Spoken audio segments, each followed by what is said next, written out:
Problems వస్తుంటాయి పోతుంటాయి, కానీ ప్రాణం పోతే రాదు. ఏదైనా ఒక డిసిషన్ తీసుకునే ముందు కొంచెం ఆలోచించండి.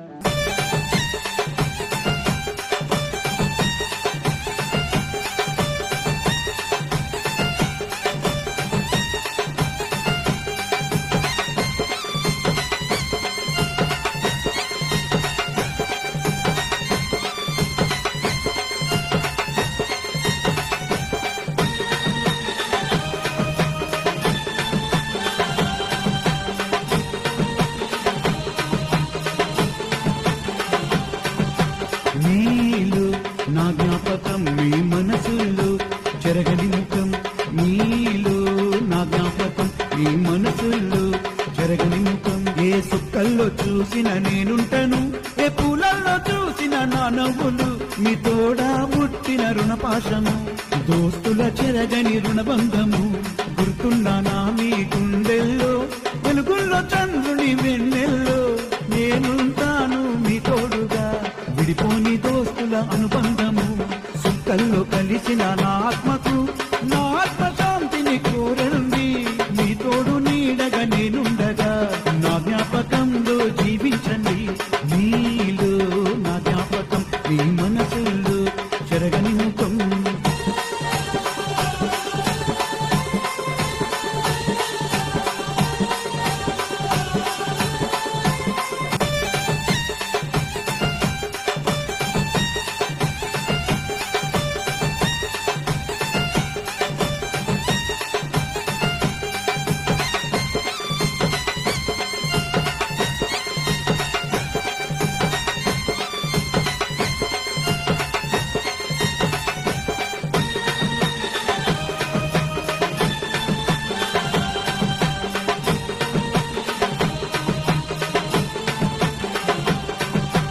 నీలో నా జ్ఞాపకం మీ మనసుల్లో చెరగని ముఖం, నీలో నా జ్ఞాపకం మీ మనసుల్లో చెరగని ముఖం. ఏ సుక్కల్లో చూసిన నేనుంటను, ఏ పూలల్లో చూసిన నా నవ్వులు, మీ తోడా పుట్టిన రుణపాశము, దోస్తుల చెరగని రుణబంధము.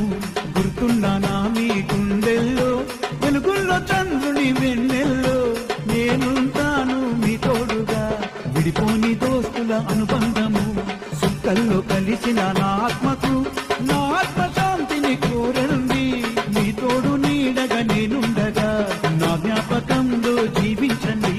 నీలో నా జ్ఞాపకం మీ మనసుల్లో చెరగని ముఖం.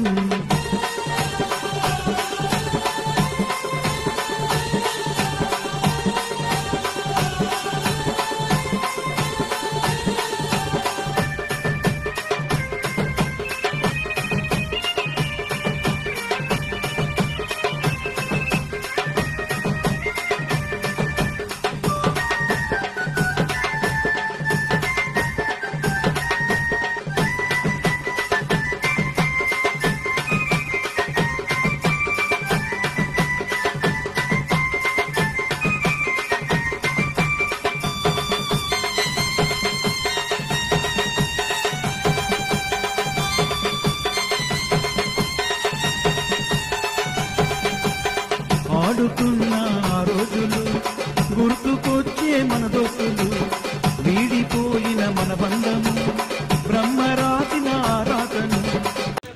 ఎంత పెద్ద బాధ ఉన్నా కూడా దాన్ని పరిష్కరించుకొని దాన్ని దాటి దానికి ఒక సొల్యూషన్ అనేది తీసుకోవాలి తప్ప ఎవరికి ఏ సమస్య వచ్చినా కూడా మన పక్కన ఫ్రెండ్స్కి కానీ ఫ్యామిలీలతో కానీ దగ్గర ఉన్న అన్నలతో కానీ తమ్ములతో చెప్పుకోవాలి.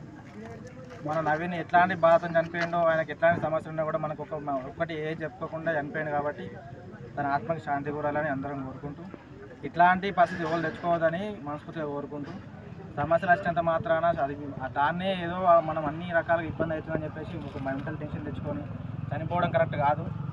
ఏదున్నా కూడా మనం అందరితోని బాధను పంచుకోవాలి, వాళ్ళ బాధ మనం పంచుకోవాలి, ఏదో అని చెప్పుకోవాలి అని కోరుకుంటున్నాం. ఈ సందర్భంగా అలాంటి ఏం చేయొద్దని చెప్పి మంచిని కోల్పోయినందుకు బాధ కలుగుతున్నా. ఇలాంటి ఎవడో మన పక్కన ఎప్పుడో ఉంటాడు, 24 గంటలు మాతో తిరుగుకుని ఏదో చిన్న సమస్య ఉంటే చెప్తే ఫ్రెండ్స్తోనూ ఫ్యామిలీతోనూ దేనితోనూ సమస్య పోతుంది, కానీ ప్రాణం పోతే మళ్ళీ రాదు. ఆడ తప్పు పని చేసి ఇప్పుడు ఎంత చేసినా మనం తిరిగి తీసుకురాలేం కాబట్టి అలాంటి పనులు ఎవరైనా ఎవరు ఏదో చిన్న ప్రాబ్లం ఉంటే స్నేహితులకు ఇంట్లో పోయి చేసుకొని కోరుకుంటూ వాని ఆత్మకు శాంతి కలగాలని కోరుకుంటున్నాను.